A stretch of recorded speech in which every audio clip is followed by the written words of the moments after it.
Hey guys, so we're just going to be looking at how to do short division using an algorithm. Okay, so I've got our first question here.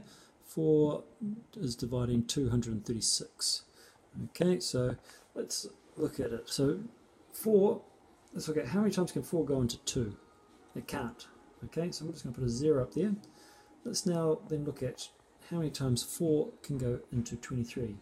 So we use our multiplication times table now. So 4 times what equals 23, okay, and the closest that we can get to is 4 times 5, so we need to know our basic facts for that one.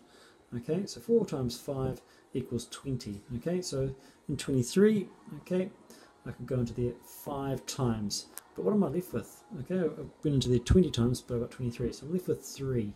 Okay, so then let's look at that next question. Okay, so I've got 23.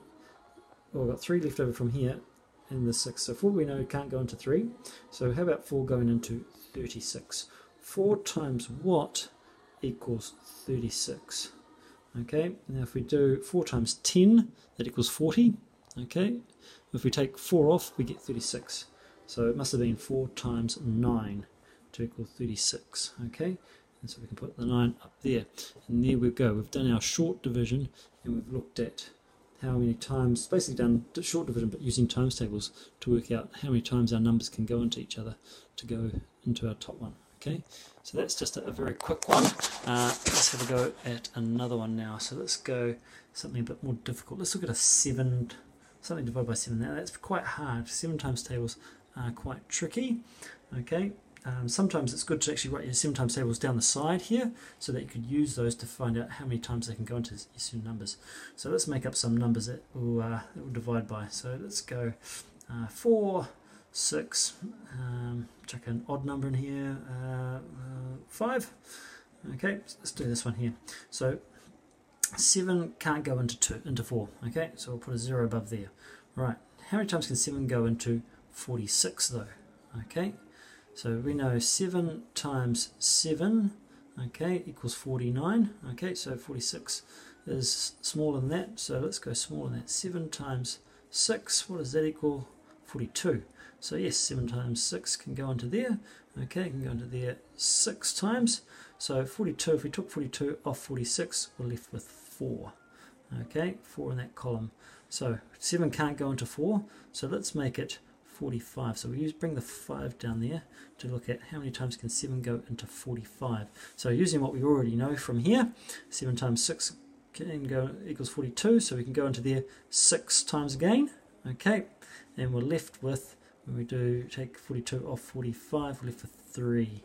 Okay, so we know that 7 can't go into 3, so that can be, we could say that's either a remainder 3, or we could start working into our decimals. Okay, so if I started to work that into my decimals, okay, we'd have to put our decimal point in here. Okay, this is where we use our place value. So I could actually take my 3 1s and put them into the tenths column. So 3 1s equals 30 tenths. Okay, so how many 7s could go into 30? So we know 7 times 3 equals 21. 7 times 4 equals 28. Okay, we're not going to get much higher than that, so I could go 0.4. So if I took 28 off there, what am I left with? I'm left with 2. Okay, so that 2 in the tenths column. 7 can't go into 2 tenths. Okay, so that 2, we're going to put that 2 tenths into the hundredths column, and when that goes into the hundredths column, we're basically saying we're timesing it by 10 because it takes 10 hundredths to equal 1 tenth. Okay, but I've got 2 tenths, so that must mean I have 20 tenths, 20 hundredths, sorry. Okay, so how many times can 7 go into 20? Well, it can't go into there 3 times. It can only go into there 2 times. 7 times 2 equals 14. Okay, so that will give me a 2 there. Now, I'm left with 6. Once again, 7 can't go into 6. Okay, so that means I might just stop it there, and I could round my number here. I could round this to the nearest first decimal place if I wanted to. Okay, because a 2 is smaller than a 5, I could rub that off and go 1 dp. Okay, to show that I rounded it to the first decimal place. Okay, and that's what that stands for, first decimal place. Okay, so that's a quick tutorial on how to do short division. Okay, So this is what we're going to be covering in our little class set now. Okay, good luck.